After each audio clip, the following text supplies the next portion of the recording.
আল্লাহর হাবিবে ফরমায়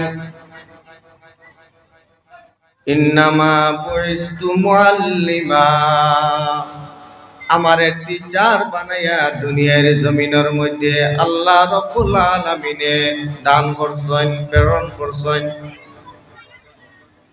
আজকে আল্লাহর হাবিব জনাব রাসূলুল্লাহ সাল্লাল্লাহু আলাইহি ওয়াসাল্লাম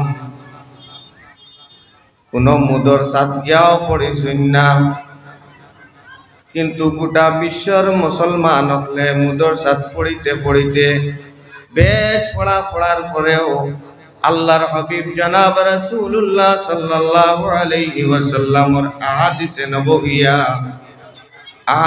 নববিয়া মানুষে বুঝে এবং বুঝায়। আল্লাহর হাবিবে ফরমাইছেন এই ইলমটা মানুষের থেকে যাইতে আছে